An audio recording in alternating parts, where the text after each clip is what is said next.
War in Southeast Asia. Devastation, suffering, terror, pathos. Senseless, hopeless, depraved. War that is never finished, leaving behind a frenzy of reasons for new wars to redress the damage of old wars. War that mutilates the body and reason. The unutterable loneliness of war. The final humiliation.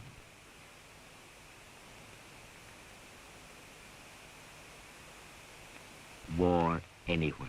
Now, gentlemen, to sum up very quickly this short conference, reports indicate that the enemy have landed, as they have in the past months, but this time they are in greater strength. We have been ordered to carry out a contingency plan and sail in that vicinity and land the commando group in that area.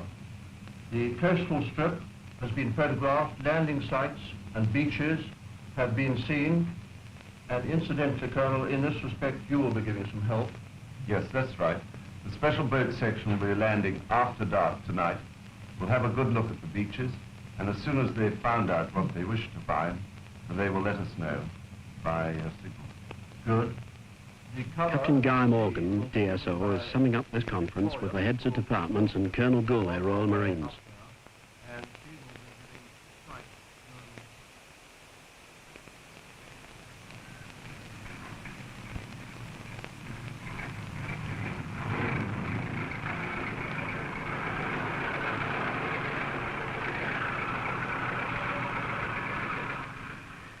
Nearly 4 weeks ago, Bulwark embarked Marine Commandos 4-0 and 4-2 under Colonels Ian Goulet and John Tamplin, together with all transport and arms. 4-0 and 4-2 Royal Marine Commandos have already served with distinction in the jungles of Borneo, Sarawak and the deserts of the Middle East. Lieutenant Ray Ingram, Royal Marines, serves in Bulwark and is part of a small permanent liaison party. Seasoned, trained men, individualists combined into a fused, integrated group.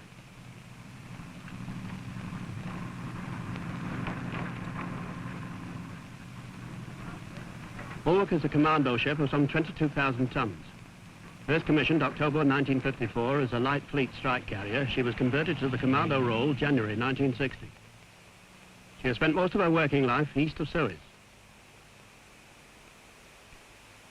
Just over 4 weeks ago, we slipped to sea to join the remainder of the task force. It was a grey, humid, heavy, hot day. There were no fanfares, no pomp. It was a job. Over 700 feet long, she was the first ship to become a commando carrier. She has 845 Squadron Wessex helicopters.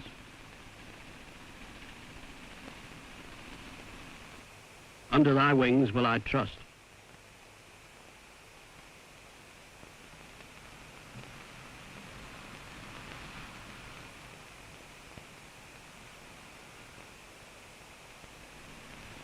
"48 hours later, we joined this vast task force under the command of Rear Admiral Hill Norton. It includes strike carriers Victorious and Eagle, Australian carrier Melbourne, commando carrier Bulwark, guided missile destroyers Kent and London, destroyers Barroso, Carrisford, Corona, Caesar, Lincoln, Derwent, Royal New Zealand ship Otago. That's Victorious.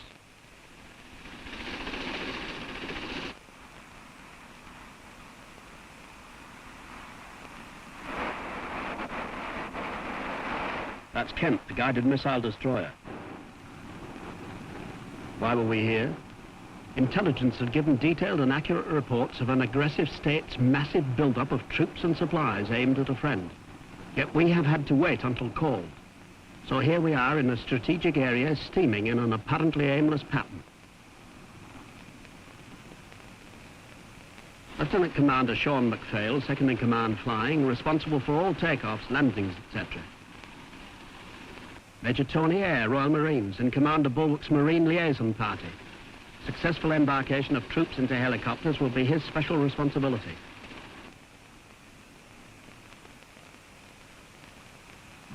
Waiting, training, waiting. Waiting for the call for urgent aid.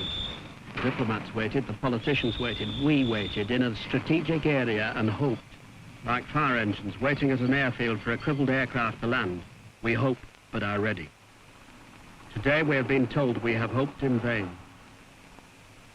This is your special correspondent with HMS Victorious. We're now racing at over 30 knots to the rendezvous.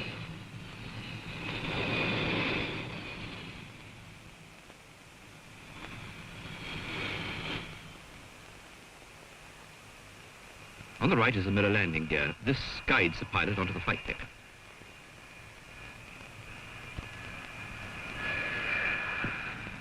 This is Buccaneer, the Navy's most modern strike aircraft. The arrestor wire can stop you from 140 miles per hour in less than 200 feet. A stop like that gives you the nasty feeling your guts have been blown to the sea behind you.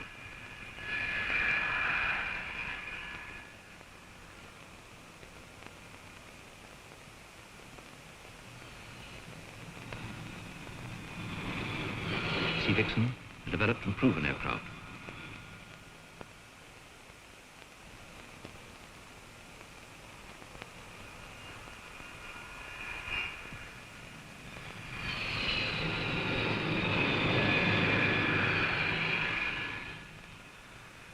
Controlling aircraft onto this puckishly unstable platform, one every 20 seconds, demands a detailed knowledge of aircraft and crews. Every landing needs accurate, split-second timing. I once heard a flight deck likened to a friendly dog. The aircraft are small kittens jumping and landing on its back, with the dog not quite sure whether to shake them off or not. This, of course, is a Gannet, or a mature lady, now mainly used for anti-submarine patrol.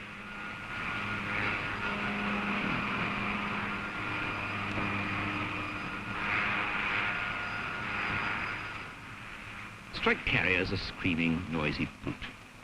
Jets belching the challenge of exultant power with eardrum bursting ferocity.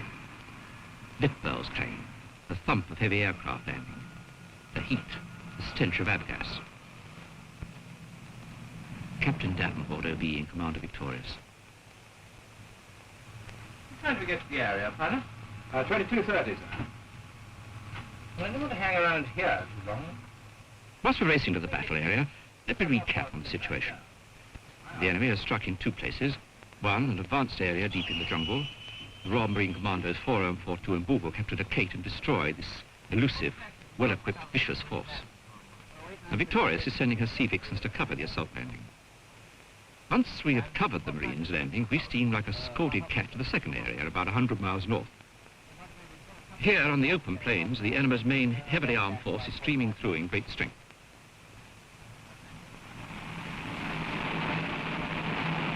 Sea Vixens, which will cover Bulwark's Marines' landing tomorrow.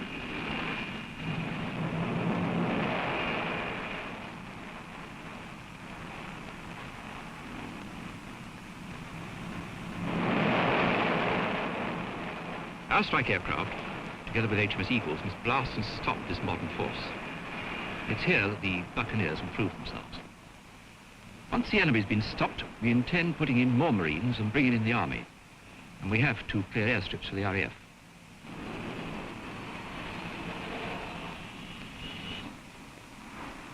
This is Robert Barr. You've heard how the task force has been at sea for over 4 weeks. This means that all its stores, fuel, food and equipment has had to be brought to it. This is the work of the Royal Fleet Auxiliaries. This tanker, Royal Fleet Auxiliary Tidepool, is but one of the ships, at least 10 for this venture. She is just about to refuel HMS Kent. The two ships are locked and linked like Siamese twins by these pipes. One slight error could mean a major sea disaster. In this time, several thousand gallons of fuel would be pumped into her. Like a circus act, each trick becomes more difficult. Here are 3 ships locked together, a carrier, a frigate, and a tanker.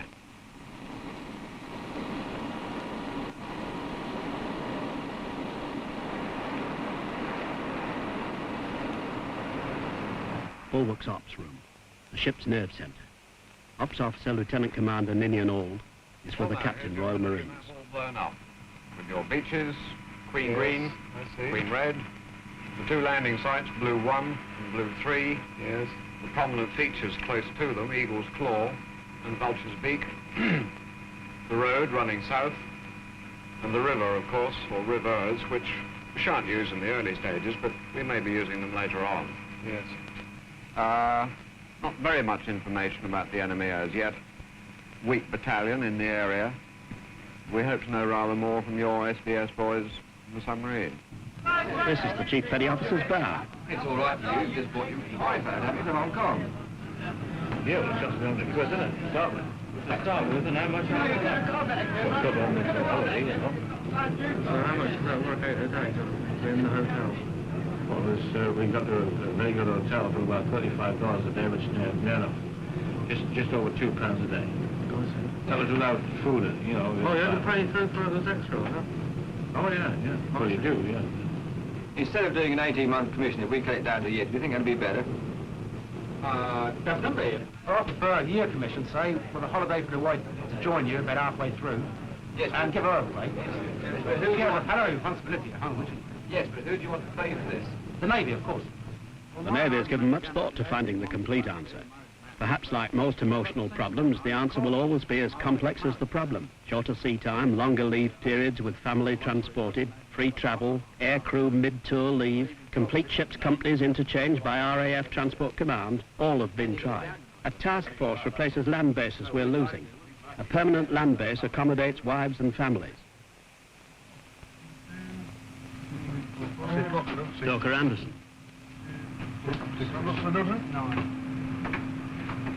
How much for that, Joe? $5. It's enough, mate. You were seen off.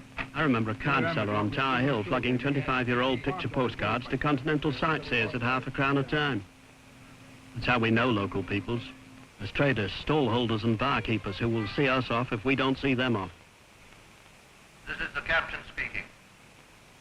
As you all know well, we have been at sea for just on a month with 4-2 Commando embarked. From time to time I have spoken to you and given you the state of play so far as I know. But first the background. You'll remember that for some time trouble has been expected in this area. There has been an unhappy period of provocation, and we have been on the receiving end of all sorts of threats.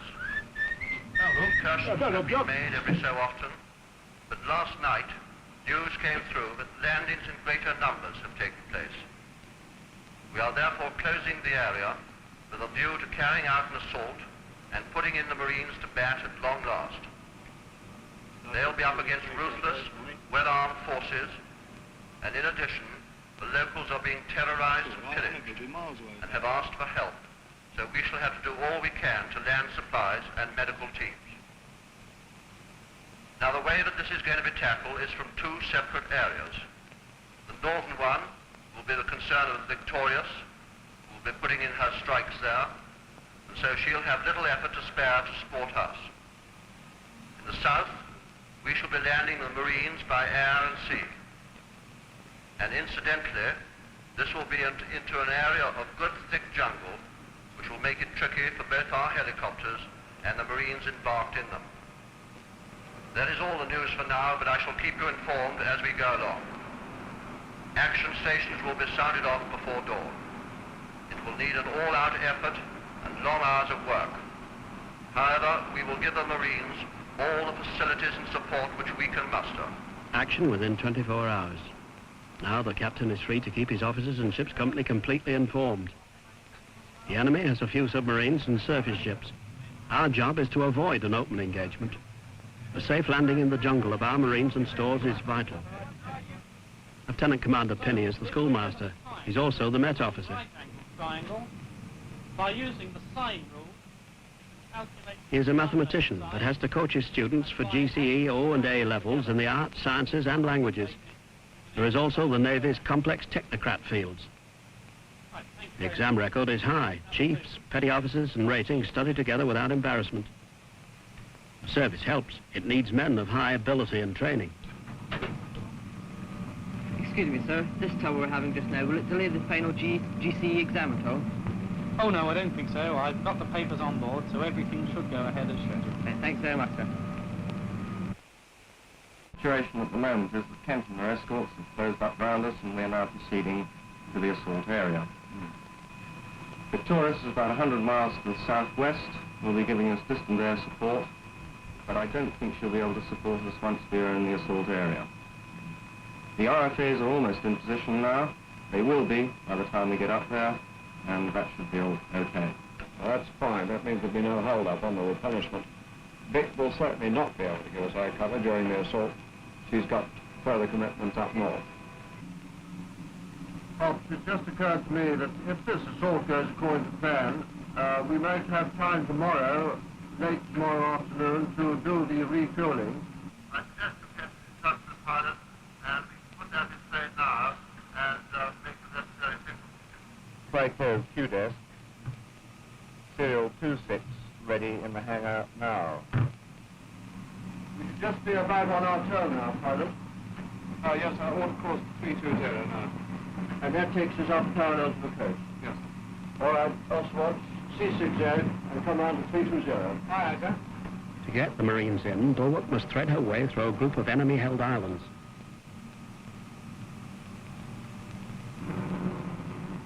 Pilot, we all right for speed? We're a little ahead, so I suggest we come down to 12 knots. Bulwark is driven by geared turbines developing a shaft horsepower of 78,000. At full boost, these drive her through the seas at 30 knots. The wheelhouse is down in the bows of the ship. Aircraft launchings and landings, operational calls mean constant violent changes of speed. So our carrier's engines are under permanent stress and need unceasing care and maintenance.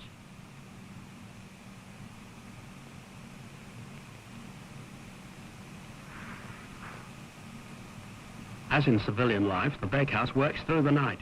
Here they produce over 500 loaves per day in 4 bakings and 2,000 buns and pastries.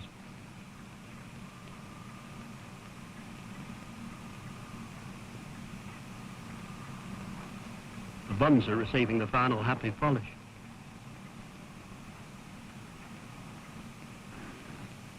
Whilst we race to our rendezvous, I'll try to explain a task force. Well, what is a task force? You've heard it called a fire brigade. Well, that's only partly true. Police force? Again, partly true. Dennis Healey, the defence minister, once said, our role is to provide support to independent governments. That's true. Independent governments mean free speech. Freedom to decide and live one's own life. Responsibility to society in a responsible society. Well, basically, that's a belief in people. Now, people must communicate with people, exchange thoughts, trade. They must be free to do this without threat or fear. Let's see why we need a task force. Civilized community cannot afford to see communications, development, and trade destroyed by rampaging, irresponsible peoples. So a task force represents a responsible attitude towards the irresponsible. It's meant either by its presence, active intervention, to hold angry peoples at arm's length, until they tire of swapping unnecessary punches. We fought 2 major wars, not just to win, but to retain our freedom, even though today such freedom may be caricatured by angry scenes of football matches. And the land bases are going back to the local peoples. Ironic comment that this same self-determination sometimes brings civil war and danger to the surrounding countries. The task force replaces the land bases. Complete within itself, it can be elusive and aggressive, and it can move to the core of war. Here again is HMS Kent, the guided missile destroyer. Kent is the most advanced design in the world. You can see how the decks are completely enclosed. This is against nuclear attack.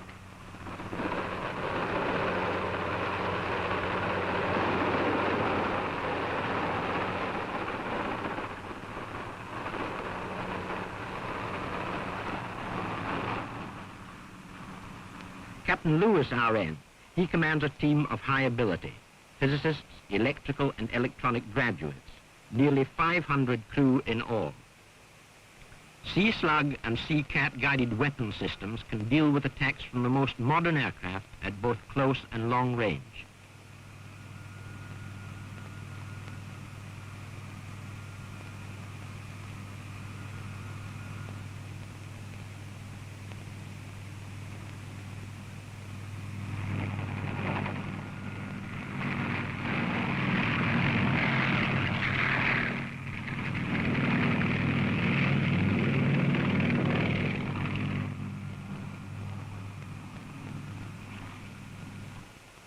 HMS Zest, a frigate originally built as a destroyer. Our captain, Commander Fidian Green, RN, is a Fleet Air Arm pilot.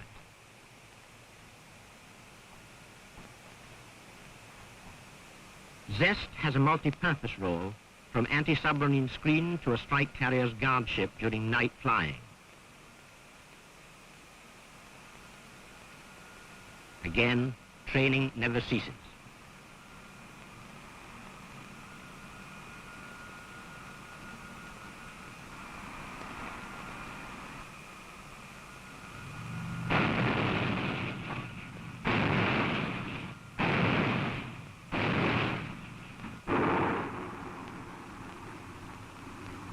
In Bulwark, the pilots are receiving the penultimate briefing. Mike Hutton is speaking. Right, gentlemen, the last test flight's just been completed. So far, you've had the outline plan for the whole operation and the forces taking part and the opposition that we may expect to meet. And the Colonel has also covered the full military briefing on his intentions and what he plans to do when we've got the commando ashore. Lieutenant Scott, our pilot of tomorrow. He will take in Corporal Gibson's stick. On the ship tomorrow, and if there's anything you don't understand, this is the time to raise any problem. Topsides, final tests are being carried out.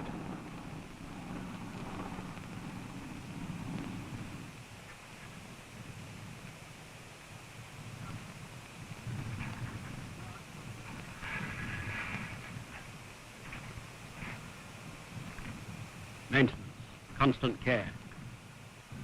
Let off, sir, please. Well, gentlemen, the shear line is just north of the exercise area, so the winds tomorrow will be southwest and light. It's likely to be partly cloudy to cloudy. Lieutenant Commander Penny, the schoolmaster, wearing his meteorology hat. Visibility will be good, apart from in the showers, and I think the temperature will rise to perhaps 29 degrees centigrade during the day. The smooth organisation getting the Marines away tomorrow at dawn is the responsibility of Major Tony Eyre, here with Lieutenant Ray Ingram, Royal Marines, responsible for the stores and equipment. Because Jumbo and the ship's crane will be working loading LCAs and the pontoon. With a pressure around 1,050 feet. Are there any questions? How about Mobats? Mobats, I think we'd better put right forward on the island, up by the company dumps. And then with your stores up there, we should have those away by halfway through the forenoon, and then we shall get on to the logistic phase of which we've got.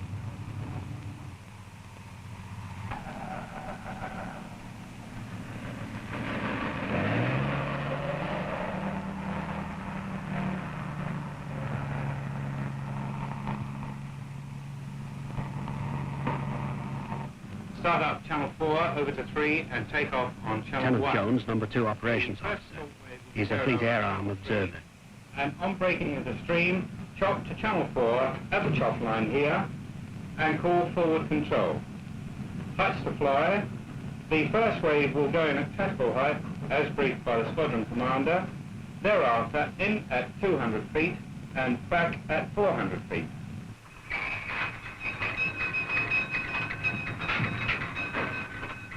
Are there any questions, please? Squadron commander, please. Lieutenant Commander Tank Sherman, 845 Squadron's commander. He has flown hundreds of hours in the jungles of Borneo and knows the hazards they will meet tomorrow. Spot 1, climb straight ahead on ship's track 200 feet, then turn straight onto the salt heading. All these boys have spent long periods in jungle areas. 5 knots till 36-4 calls all aboard. Straight in at 200 feet until I've got a horizon I can see by, and I'll drop straight down as low as I can. Don't get below me, and you'll be okay. I need hardly tell you that surprise is of the greatest importance on this type of encounter. We should be crossing the coast to the south of the landing site, turning north and running straight in. You will see the landing site on the air photograph, so there shouldn't be any problem. We're aiming to land where the enemy isn't, but we can't be 100% certain about this. So in case of unexpected opposition, all pairs leaders will mount side-mounted machine guns.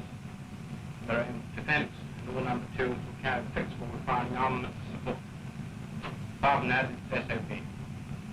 Return to the ship, break down the screen, and build up as rapidly as possible. All clear?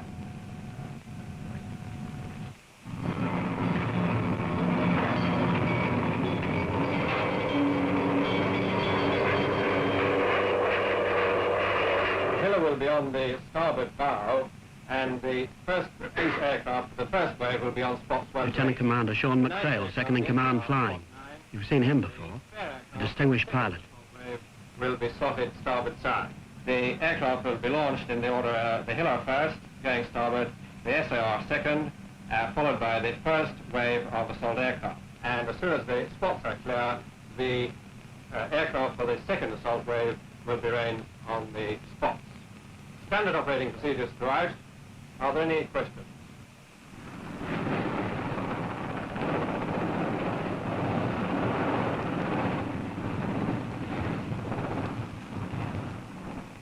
Chelsea's got an much early days, I reckon that's enough. Very well, I can see any very experienced. Tomorrow, these boys will be in the jungle, protecting people they have not met. Dangerous, lonely, exciting, calling for all the skills they've acquired in other jungles.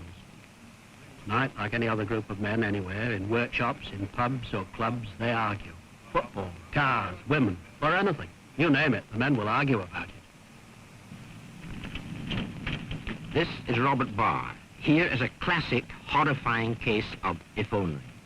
If only these people had armed themselves. If only they had not trusted their neighbors.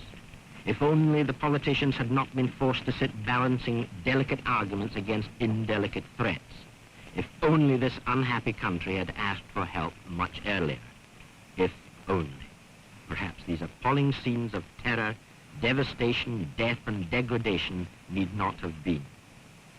Who are we to say, if only? If only we had stopped Hitler much earlier, stopped the evils of the concentration camps. But, like these poor devils, we hoped and somehow could not believe. In Bulwark, we are now closed up, racing along at about 30 knots. We have had reports of the unhappy position ashore. All is tense, yet without unnecessary tension.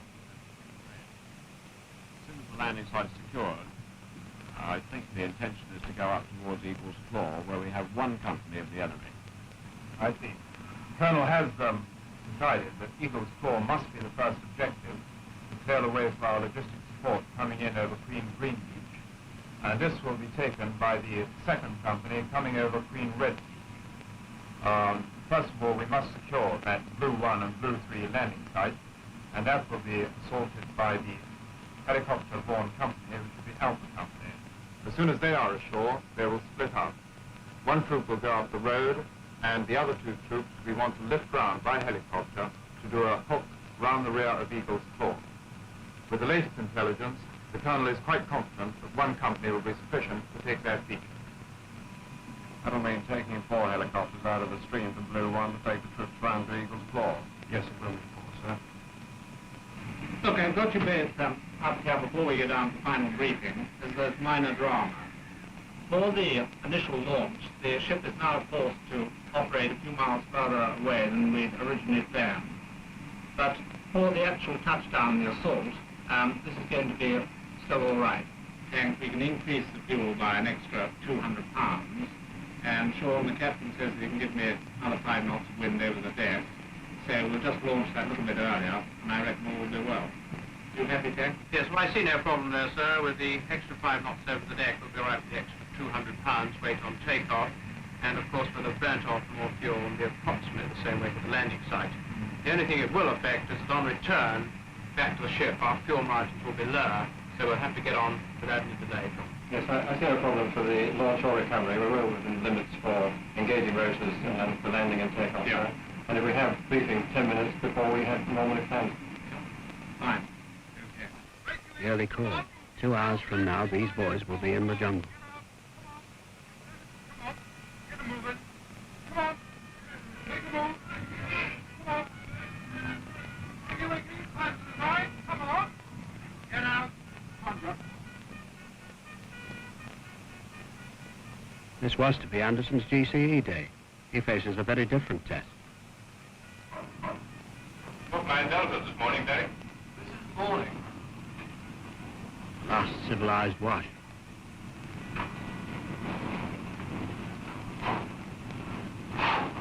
What's a very stupid hour of the day?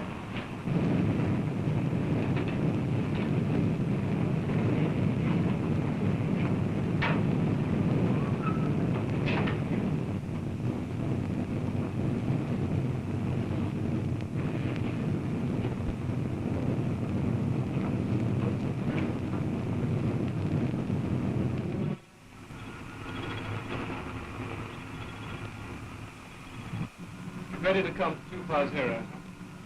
250, that's the final approach course, Pirate. Yes, sir. All right, Officer Watts, come on, 250. Aye, sir.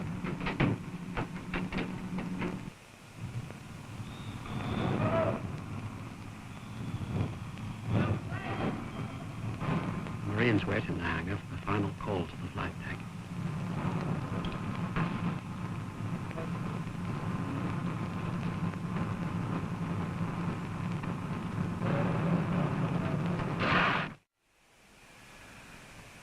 Our pilot has received his final briefing. Soon he will be flying into jungle area with trees 200 feet high, finding small areas to drop his Marines. Corporal Gibson and his stick. Forward.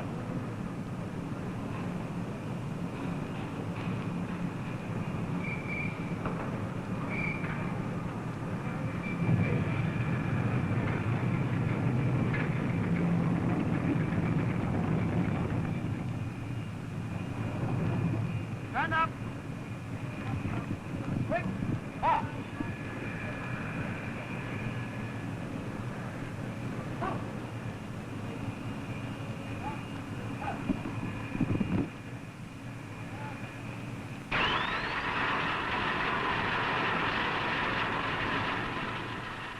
Each Marine has a check card. This is handed in before he embarks. Our old friend the schoolmaster collects these cards and helps marshal the Marines on the flight deck.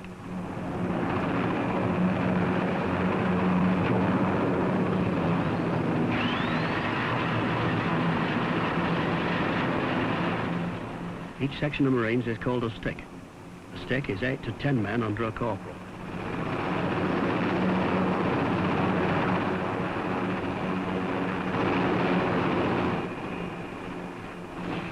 Gibson's stick embarks.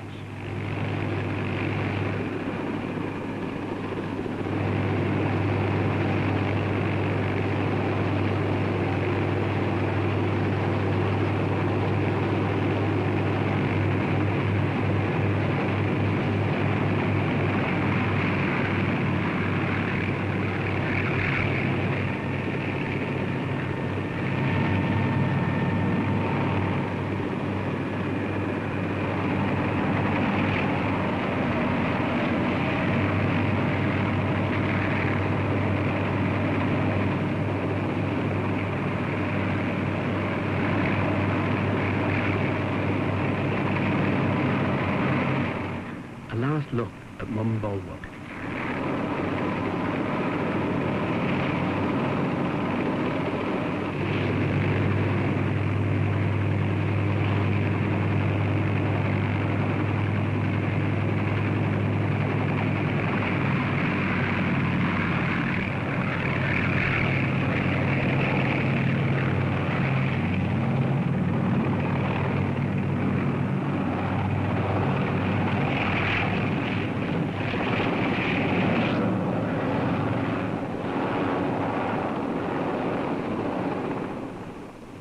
So they stream out, up from the bowels of the ship and then down into the bowels of the jungle. Why did they do it? What makes them choose this way to live against working in an office, factory, or as commercial travelers, or even professional footballers? Simplify the issues. Someone is being hurt. They are going to stop it. Oh, much too simple. It's not just that. These men are not moralists or missionaries. Talk to them of moralities, hand them Bibles and patriotic marching songs, and they'll look at you with some amusement.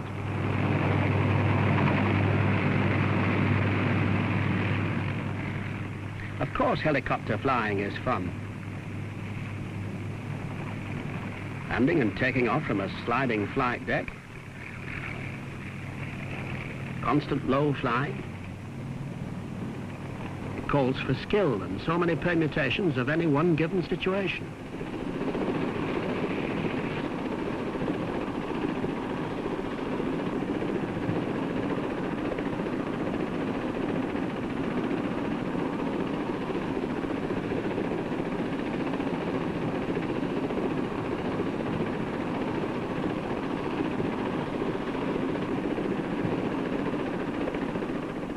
Flying over the jungle stretches the nerves.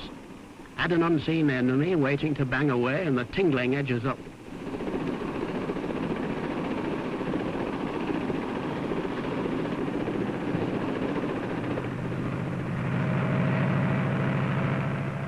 Low flying through the trees. Holding one's height when one small error means disaster.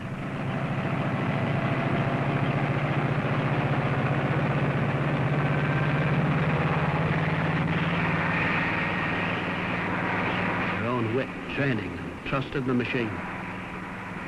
Chopper boys claim it's the best of all flying worlds. Look at the low flying you can do, legally.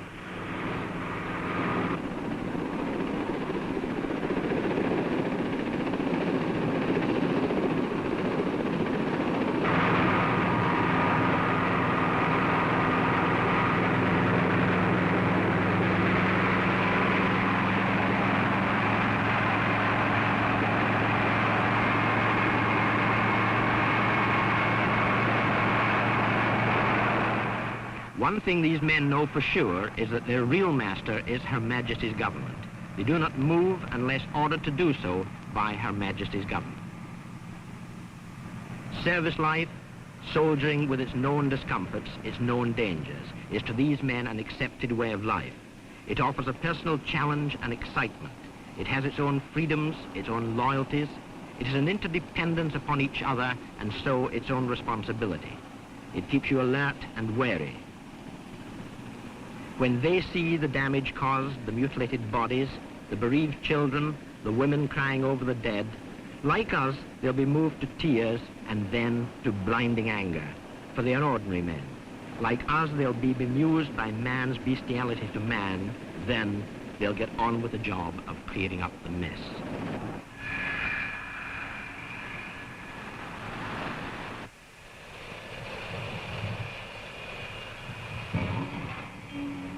Our Sea Vixens have covered Bulwark's assault. We're now steaming full bore to join HMS Eagle. We've heard that Eagle's squadrons have already caused considerable confusion.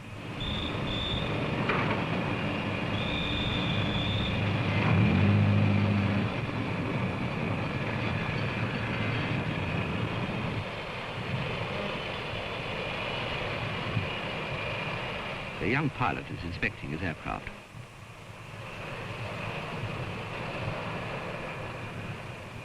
Now this time, they did not have to rush. In an emergency, of course, they can scramble in 30 seconds. Today, everything is going as planned.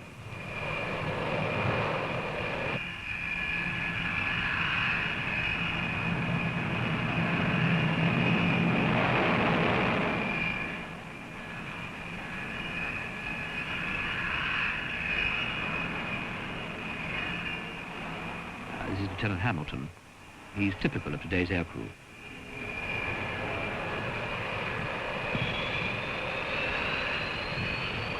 Start up. The rollers shuttle the aircraft in the exact takeoff position. The angled deck allows aircraft to be stacked forward in a clear runway for landings and takeoffs.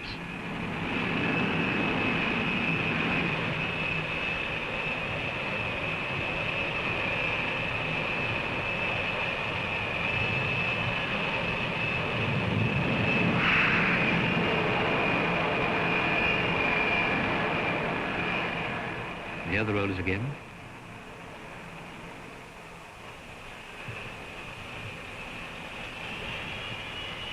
Strops attach the shuttle, and the aircraft is literally catapulted into the air.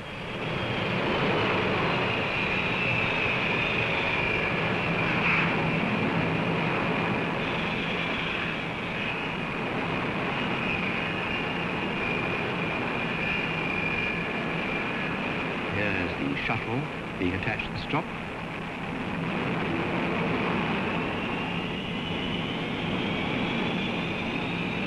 Guard helicopters in the background. There's the shot again.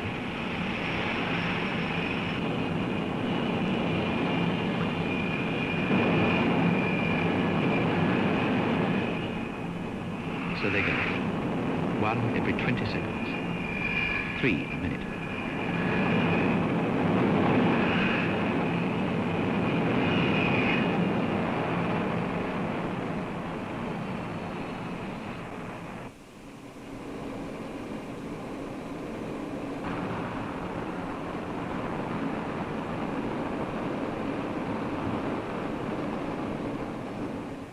We are now sending in the third wave of Marines.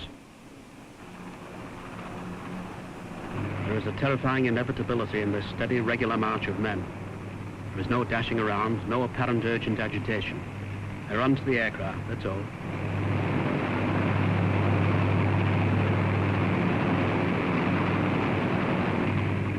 The training, the constant rehearsing, the planning have brought this operation to its smooth, unscampered efficiency. This way is the fast way. Several hundred Marines can be airborne every 15 minutes.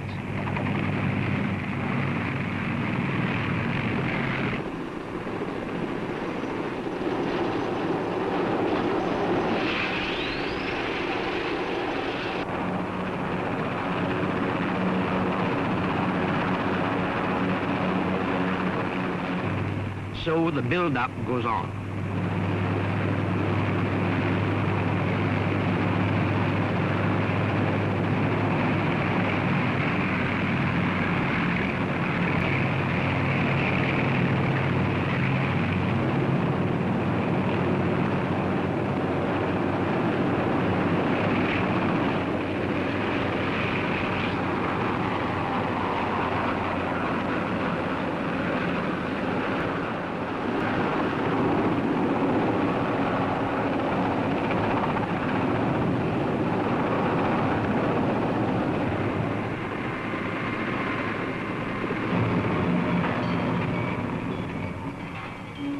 Now the seaborne landing is on. They are going into an area cleared by the Marines. This is affectionately known as Dumbo. You will notice that the Remis are here.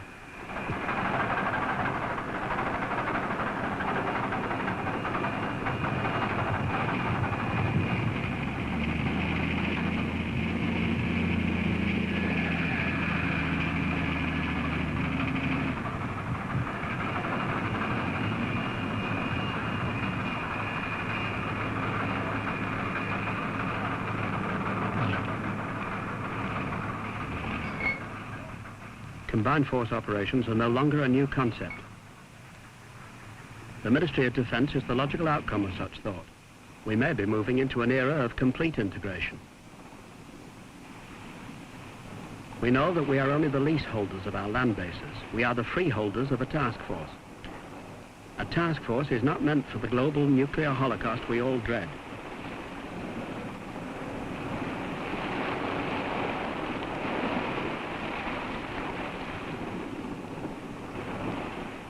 The Navy's main role has been guarding the sea lanes and shepherding men and supplies from base to base.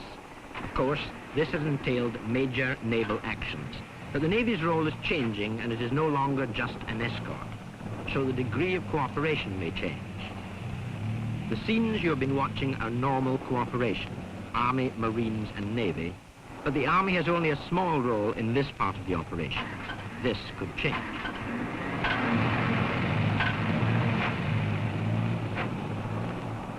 Without a land base, the Army may have to be at sea for weeks, not just in troop ships, but living with the Navy in new commando assault ships.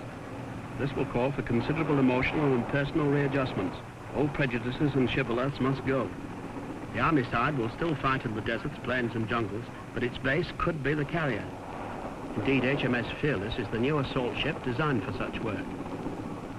The captain fights and controls his ship from the ops room. Modern naval craft are designed for this.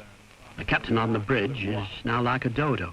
The recce troop is moving south down the road towards Comic Nest, where we think the other enemy company is.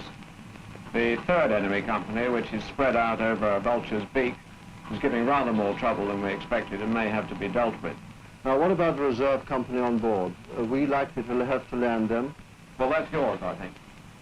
Yes, sir, I've just heard from the Colonel, and in fact he would like to bring in the reserve company. He intends to bring them in to relieve Alpha Company, who have been holding the landing site, and then once that is completed, Alpha Company will push down the road to the southeast behind the wreckage. That should be all right. And the build-up, is that going according to plan? Yes, sir. We shall have choppers to do the job with. We shall be on the logistic build-up then, and we shall just take 4 off and use it for the company lift, and it'll just slow the build-up down a little.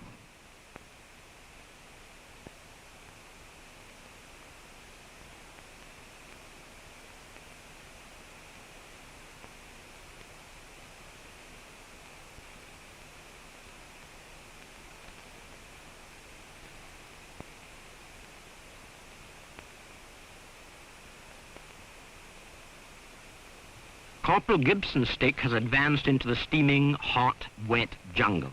Apart from the natural hazard, there is an adept, agile, and unseen enemy. You learn to move without sound, without trace. You accept the violent, heavy, tacky heat, the dark and the wet, where every step, every move seems to sap the marrow, suck at your energy. You learn to trust. You have to trust. Soon RAF helicopter and strike aircraft will be brought into the landing strips cleared by the Marines. Loss of land bases and some overflying rights not only affect the Army, Navy and their future integration, but the RAF.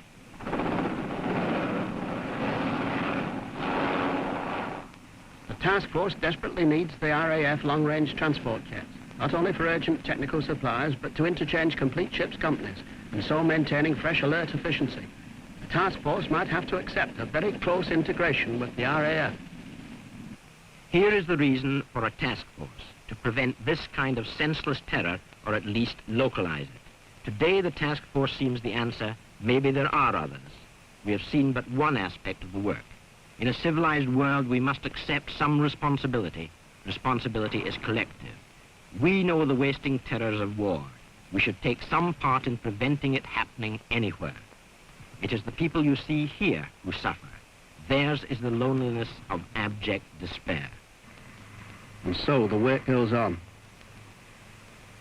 A tight, dependent community, working for a people they have not met and may never meet. Like manufacturers making foods for people they do not know.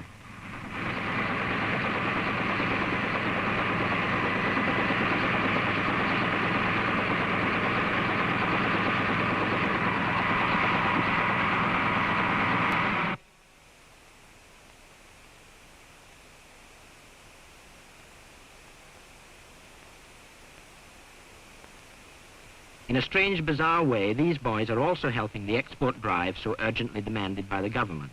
Goods can only be traded in a peaceful world.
All this costs money. All the stores you've seen poured into the jungle, the vast quantities of fuel used. To train a pilot costs £24,000. An average unmarried lieutenant receives over £1,500 a year. Each Wessex helicopter costs £190,000, consumes 100 gallons per hour in these conditions. 6 hours flying uses 600 gallons of fuel per day for one helicopter.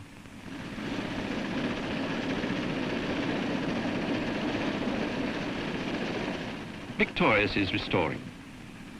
Razzing, I call it in service. Here's the captain and officer of the Royal Fleet Auxiliary Reliant, one of the supply ships needed to keep the Navy at sea. They're civilian men. They cover thousands of miles, pumping food, the multitude of technical stores and fuel into the fleet. If we lost Singapore as a base, the fleet would have to be serviced from Australia or elsewhere. And this will demand many more ships. They operate alone, the supply line stretched, they may have to be convoyed. Victorious, with his crew of 1,400 seamen and technicians, plus 4 squadrons, another 400, nearly 1,800 men, consumes even more food than Bulwark, needs more fuel. In fact, nearly twice as much. Bulwark, with a full complement of Marine commandos, will also have nearly 1,800 to feed. They will eat 6,400 pounds of meat per week. Enough meat for an average family of 4 for 8 years. 1,100 pounds of sausages, 19,510 pounds of potatoes, 10,000 eggs, 2,200 pounds of fresh fruit, 1,200 cartons of ice cream, and so on. That's only a week's supply. Now add all the military stores and supplies to keep the shore forces going. Add the immense capital investment. Victorious, with her many refits, is worth around £40 million. Her aircraft, 25 million. Bulwark is worth about £30 million. Her aircraft, around £2 million. Here's the Gannet giving Bulwark air cover during the RAS. Add the other ships comprising a task force, and there is a capital investment of over £250 million. Pay must compare with civilian pay. A petty officer can make over £25 a week. Most of that can be saved. The married men are buying their own houses through mortgage schemes arranged by the Navy. With highly skilled, expensively trained personnel. Well, the exam goes ahead as planned. These men are part of our new world. Yet we force them to live outside reality. Their news of current events is but headlines. They live in a vacuum of out-of-date newspapers. The Navy is aware of the problem. Most ships publish a daily broadsheet. This is sweated out by an enthusiastic volunteer editorial staff in between regular duties. Ashore, they see the local newspapers, usually adolescent, parochial, and naive. Every ship has its own small 16mm portable cinema. Most TV, current affairs, documentary, and feature programs are or could be on 16mm and so be seen by the Navy. They never are. Why? No one has given me a good reason.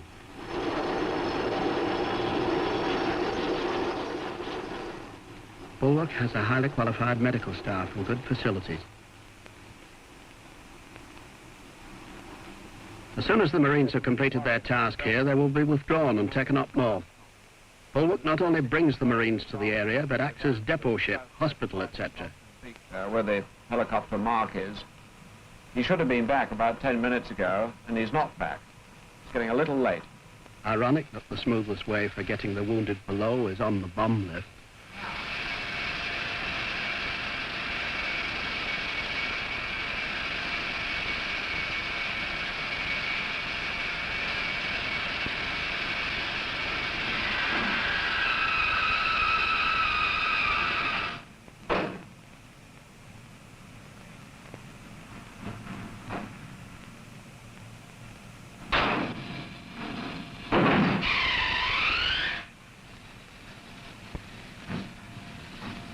Surgeon Commander has a fine group working with him, a well-equipped theatre.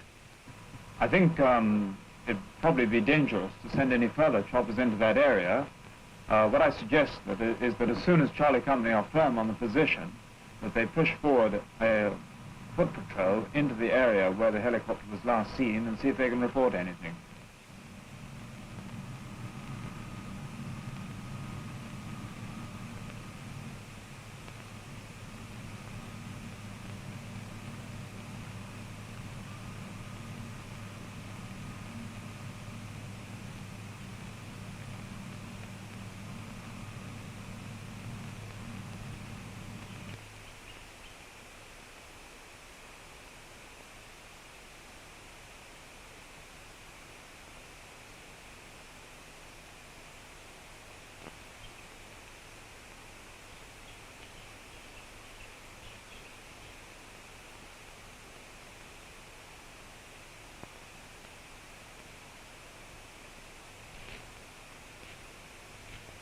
so the work goes on? Ashore. At sea. I've just heard from the HCT that Delta is definitely shot down in position about here. Just about the patrol position, isn't it, Jeff? Captain, this is Ops. We've just had confirmation that Delta is down, almost in the position where she put the patrol in. You've seen today's concept of task force at work. It must be ready for action or any duty anywhere, wherever the government of the day may send it. Is there a justification for this immense effort, this police work, this vast expense? Let's again quote Dennis Healy. First of all, we've got direct obligations to defend and to keep order in countries which are still under British rule, like Hong Kong in the Far East, Swaziland in Southern Africa. And secondly, we've treaty obligations to help countries either in the Commonwealth, like Malaysia, or outside it, like Kuwait, which feel themselves threatened by foreign enemies. You know, we just can't welch on these obligations. But there's a third and more general reason why we are east of Suez today. Very often, just by having troops around, we can help to prevent a war breaking out, or stop it from spreading when it does break out. That's in fact what we did in East Africa 2 years ago. We hadn't been able to send troops in when we were asked by the independent governments. The whole of East Africa might have been plunged into chaos like the Congo in fact was. Don't forget, we walk out of a country, there are other countries around may walk in. In fact, if we're wanted in a country and we walk out, we may leave behind us nothing but violence and anarchy. Well, there's the justification. The task force, in the distinct form you've seen, can work until the mid-70s. From then on, the heart of this particular concept, the carriers, will be the end of their operational careers. The Defence Review plans a very different Navy, but suggests a new concept for task force work. The peoples who today need the presence and protection of a task force, if not its active intervention, might still need support after the 1970s. We can't assume that within 10 years they will have found stability, democratic governments and administrations suitable to their distinct needs and cultures, and not mere copies of the West. The Western world has been a wary peace. Can we expect others to mature politically and socially faster than the West? We hope the Western world will never again rend itself with a conventional war. But we know that this could rapidly escalate to a nuclear holocaust. The Middle and Far East may see a whole series of conflagrations. As a colonial power, our record was no worse and in most cases better than other colonial administrations. But we are responsible for many of the problems. We owe stability to these people whilst they emerge from bewildered illiteracy through emotional literacy to stable government. So a task force is essential. Well, what shape will it take? We're to lose the carrier. Somehow troops and supplies must be got in, airstrips cleared. So we must have ships and helicopters, plus close support strike aircraft. We have the new assault ships planned. One, HMS Fearless, is already operational. We have fine escorts, Kent, London, Ajax, etc., and others now building or planned. Today, the lower deck is crammed with skilled technicians who live and be paid according to their merits with financial returns and prospects equal to their civilian counterparts. The wardroom offers opportunities for the grammar school boy, the physicist, the technocrat, and of course the leader. This will not change in 10 years. Perhaps future governments will integrate all three services, who knows? If so, the Navy will be an integral part of such a command. But whatever happens, if we accept our obligations, the Navy will still be an essential service after the 1970s. Fact and definitive statements cannot be made. All that can be said is that the future is still very open. The stable Middle and Far East will bring immense financial benefits and returns from the exports we must make to live. We cannot afford to make consumer goods which we must consume ourselves because world markets are barred to us. In the 1920s to 30s, we wrapped ourselves in cosy cotton wool, believing in a perfect world. Or rather, not wishing to believe in an imperfect world. Alas, we live in an imperfect world. We are part of and responsible for many of its imperfections. In a perfect world, there'd be no place for a task force, no place for police, customs officers, inspectors of taxes, politicians. Perhaps no place for God. Meanwhile, we should pray.